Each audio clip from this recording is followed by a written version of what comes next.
I should have known something was off. Nights felt colder even in July. My house didn't feel like home anymore. And my wife? She didn't feel like mine. I work nights. 12-hour shifts. Security at a warehouse just outside of town. It's boring, repetitive, but it pays the bills. I'd leave every evening around 6 p.m. and be back by 7 a.m. And every morning she'd be asleep like a porcelain doll in our bed, perfect, untouched. Too perfect. At first, I blamed the job. The hours. The exhaustion.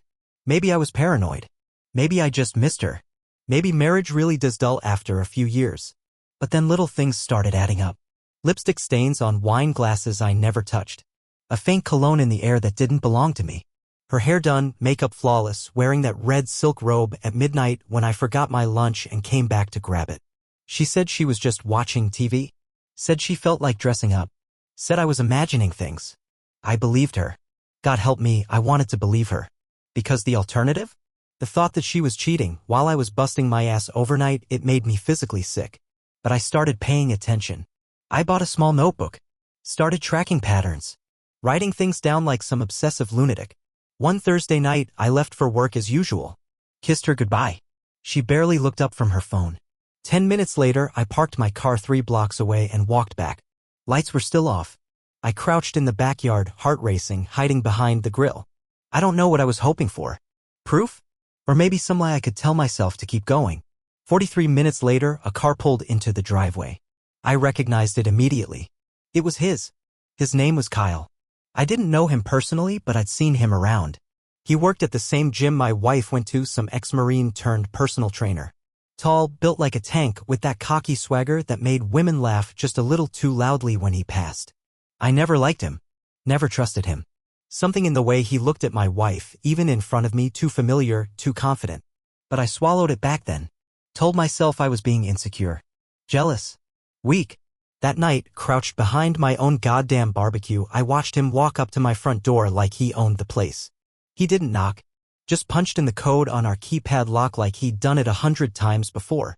And the door? It opened before he could even grab the handle. She was there. Smiling. Hair curled, lips red, wearing that same robe, the one I bought her for our anniversary. She kissed him. Not a hello kiss. Not a peck on the cheek. A kiss full of heat, of hunger, the kind I hadn't tasted from her in over a year. And they laughed. I didn't cry. I didn't rage. I just froze like my body couldn't decide what to do. My fingers dug into the dirt, nails splitting. My teeth clenched so hard my jaw throbbed.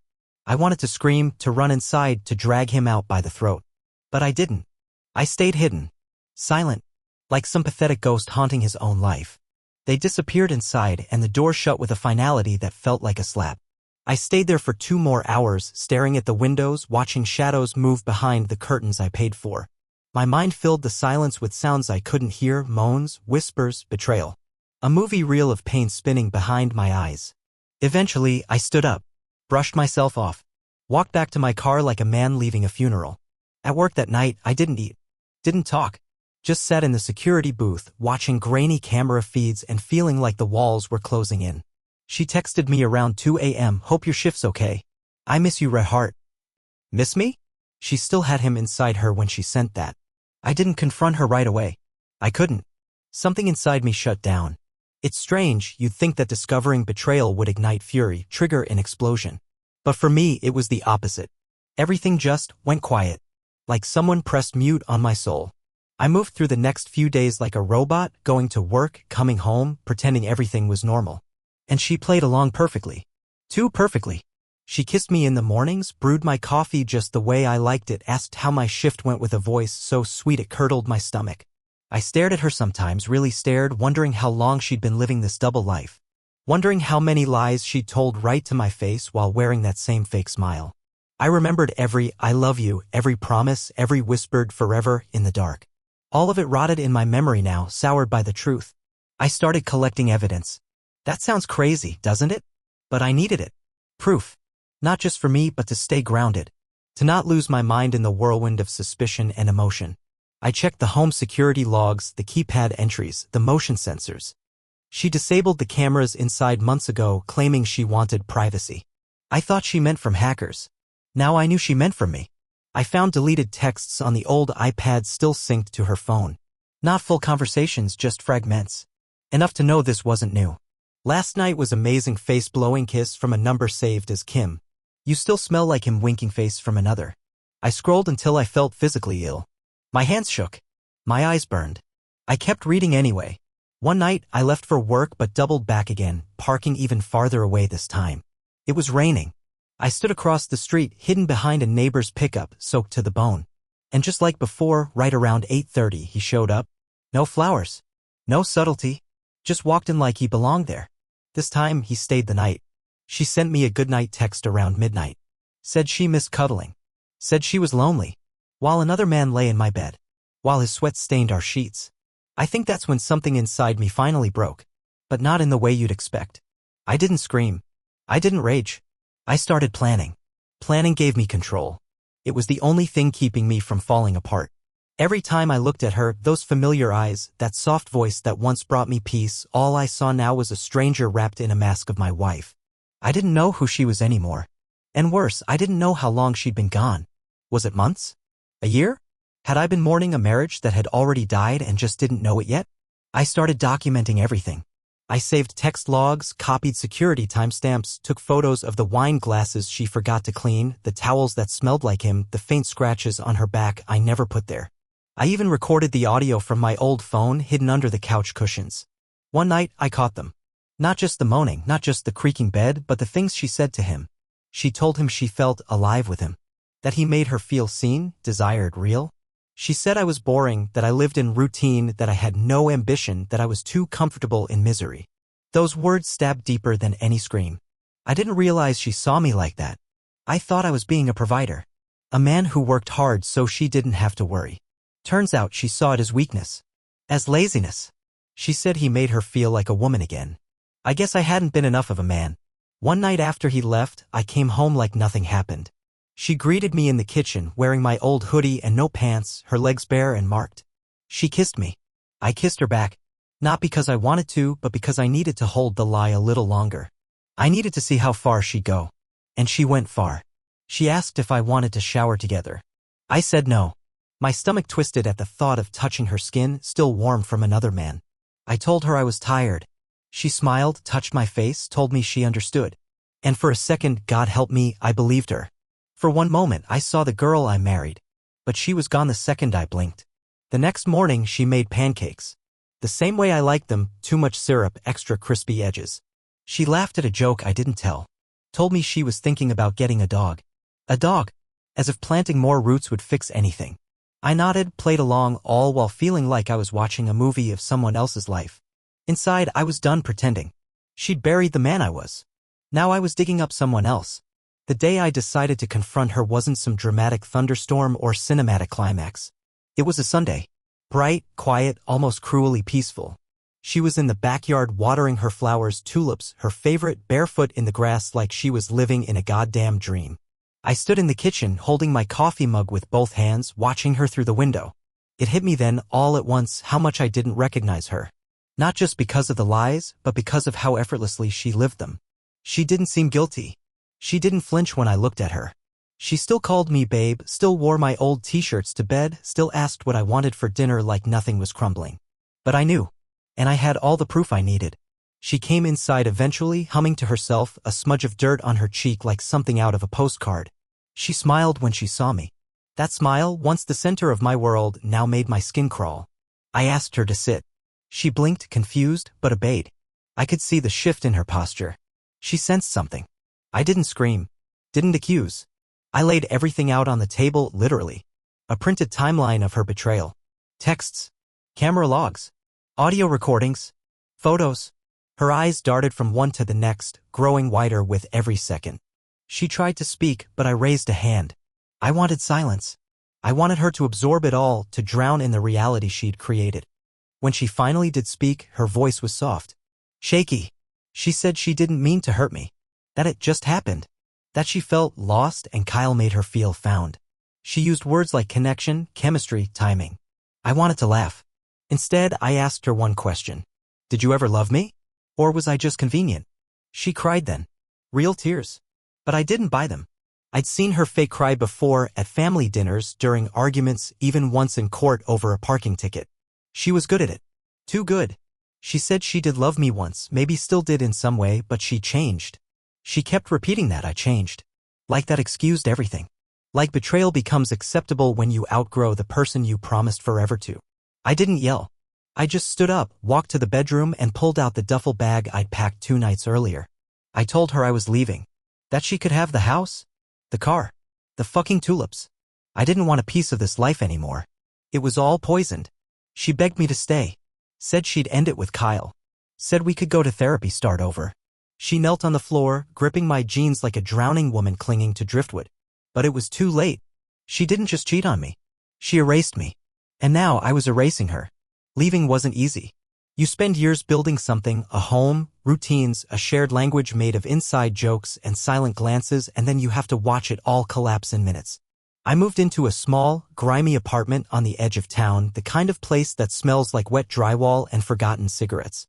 The walls were thin. The neighbors were loud. And the silence when they weren't? Deafening. But for the first time in years, I could breathe. At night, I'd lie on the mattress on the floor, no bed frame, no headboard, just the basics, and stare at the ceiling, replaying everything. Her laugh. Her betrayal. The way she looked at him. I kept wondering when it started. Which exact moment she decided I was no longer enough. Was it a specific fight? A birthday I forgot? Or was it just decay? Slow, invisible rot that we both ignored until the foundation cracked? Kyle tried reaching out once. A text. Just 3 words, "You good, man?" I laughed so hard I nearly threw my phone against the wall. The audacity. As if he wasn't the reason I was sleeping on this stained mattress, eating microwave dinners, trying to glue my dignity back together. I didn't respond. I blocked the number. I refused to give him even a second more of my energy. As for her, she called a lot at first. Left voicemails. Long, teary, dramatic messages about how much she missed me, how she made a mistake, how she felt empty without me. She said the house felt cold. That the bed felt too big. That food didn't taste right anymore. She didn't mention Kyle. Not once. Eventually, the calls slowed. The messages stopped. Silence settled in, thick and heavy, but it felt cleaner than her words ever did. And in that silence, I started remembering who I was before her. I started cooking again, real meals, not just frozen junk. I picked up my guitar for the first time in years. My fingers were stiff, clumsy, but it felt good. Familiar. Like a version of myself I thought I'd lost. I didn't date. I wasn't ready. I didn't trust smiles or compliments or kind eyes. Every woman I met felt like a potential lie waiting to unravel. So I kept to myself. Read more. Worked overtime. Went on long, aimless drives just to feel the wind on my face and remind myself I was still alive. One day, months later, I ran into her at the grocery store. She looked smaller. Not physically, but in energy. Like something in her had dimmed. She wore oversized sunglasses, no makeup, hair tied back in a messy bun. She looked surprised. Nervous. She gave a soft, broken smile and whispered, "Hey." I nodded. Said nothing. Just kept walking. I didn't need closure. I already had it. Healing didn't come in a single moment. There was no grand epiphany, no movie-worthy scene where I stood in the rain and suddenly felt whole again. It came slowly, in fragments. In quiet, lonely victories. The first morning I woke up and didn't think about her. The first time I laughed at something dumb on TV and forgot that I was supposed to be sad. The first moment I passed our old street and didn't feel my chest cave in. Some nights, the bitterness still crept in. I think about how I gave her everything, my time, my loyalty, my damn soul, and she traded it for cheap thrills with a gym rat in my own house. I think about how easily she lied. How easily she slept next to me, cooked for me, said, "I love you," with someone else's touch still fresh on her skin. And it would burn. God, it would burn like acid in my veins. But I didn't let it consume me. I let it fuel me. I started focusing on my body.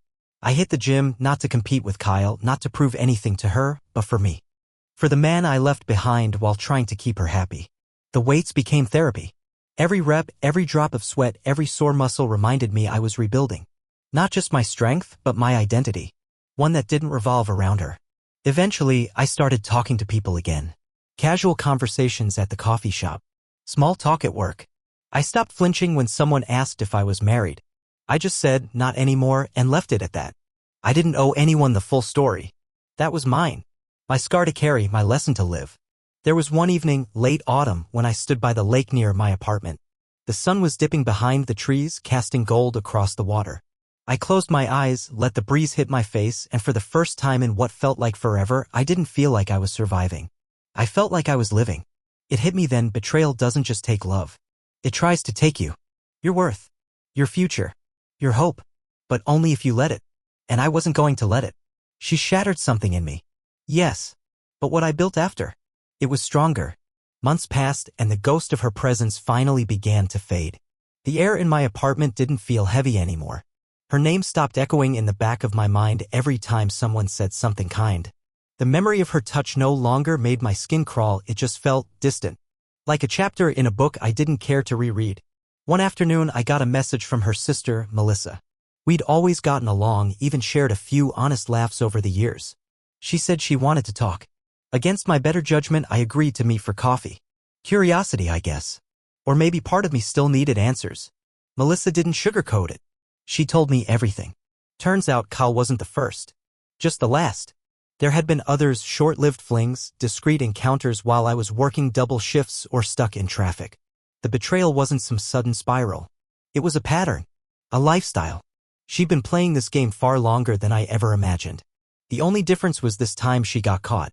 And Kyle? He didn't last. A few months after I left, he bailed. Said it was too much drama. Said she was emotionally unstable. The irony nearly made me choke on my coffee.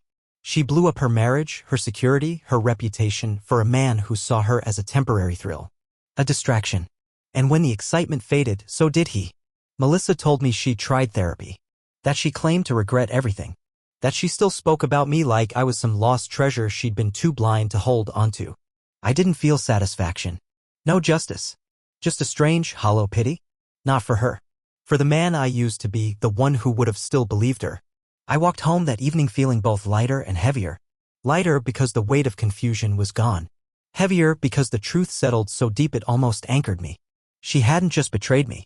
She'd rewritten our whole story, and I was the only one who thought it was real. But I wasn't bitter anymore. Just resolved. People will lie. They will wear your trust like a costume, then strip it off when it no longer suits them. You can't control that. All you can control is how you rise after the fall. And me? I was standing. Life has a strange way of moving on without asking if you're ready. You blink and the seasons have changed. The same streets where I once drove in silence, white-knuckled and grieving, now held different sounds, music from open windows, laughter from strangers, the soft rhythm of a life not paused. And somewhere along the way I realized I wasn't just surviving her anymore. I was rebuilding me. I got promoted at work. Nothing flashy, just a quiet recognition of the hours I'd poured in and the steadiness I never lost even when my world fell apart. I started seeing a therapist too. Not because I was broken, but because I was tired of carrying things alone. We unpacked the shame, the betrayal, the parts of me that felt disposable. Slowly, painfully, I began to understand that her cheating had nothing to do with my worth. It had everything to do with hers. It's a hard pill to swallow that someone can love you or claim to and still hurt you so deliberately. But love without loyalty is just a performance. And she was a master of pretending. There were nights I still woke up with the echo of her name in my throat. Traces of dreams where things had gone differently, where she hadn't lied, where I hadn't left. But those dreams never lingered. They faded with the morning sun like fog retreating into shadows. And I didn't chase them. I let them go. People started telling me I looked better. That I seemed lighter. I didn't know how to respond at first. I hadn't noticed the weight lifting, only the bruises left behind. But I think they were right. Something in my posture changed. Something in my eyes cleared. I no longer carried her choices on my shoulders. One Saturday, I went to a small art fair downtown. Music, food, local vendors. I walked alone, but I didn't feel alone. I browsed, talked to strangers, even bought a painting, a small, abstract canvas filled with bold strokes of red and gold. The artist said it was about transformation. About destruction and rebirth. I hung it above my bed that night. Not as a tribute to what I lost, but as a reminder of what I found. Because in the wreckage she left behind, I discovered something unexpected. Myself. It's strange looking back now. The man I was then, standing outside my house in the dark, heart splitting open with betrayal, feels like a distant memory. A shadow of me. He was broken, yes, but he was also necessary. Because sometimes you have to lose everything you thought was solid to find the ground beneath your feet again. She reached out one final time. An email. Long, rambling, full of regret and memories. She said she hoped I was okay. That she often thought about the life we built, the laughs we shared, the quiet moments between the chaos. She said she missed who she was when she was with me. That she'd made mistakes she could never undo. And maybe she meant it. Maybe in her own fractured way she finally understood what she destroyed. But I didn't reply. Not because I hated her. Because I no longer needed her. Forgiveness doesn't always come with reconciliation. Sometimes it's silent. A decision you make alone. I forgave her not for her sake, but for mine. I refused to let her choices own any more of my heart. I let the pain pass through me like wine through an open window. It came, it stung, and then it was gone. And what was left behind? Peace. Real, quiet, steady peace. I met someone new eventually. Slowly. Cautiously. I told her everything, not because I wanted to drag my past into my present, but because I wanted her to know the soil I'd grown from. She listened. Not just with her ears, but with her whole being. And when she touched me, it didn't feel like a performance. It felt like home. But this story isn't about her. It's about me. The man who thought he lost everything, only to find that betrayal doesn't define you. It reveals you. It tears away the false skin, the illusions, the pieces you outgrew. And beneath it all, if you're brave enough to look, you'll find someone stronger. Someone truer. I was betrayed. Yes. But I rose. And in the rising, I became someone I never thought I'd be, not bitter, not broken, but whole. Finally, irrevocably whole.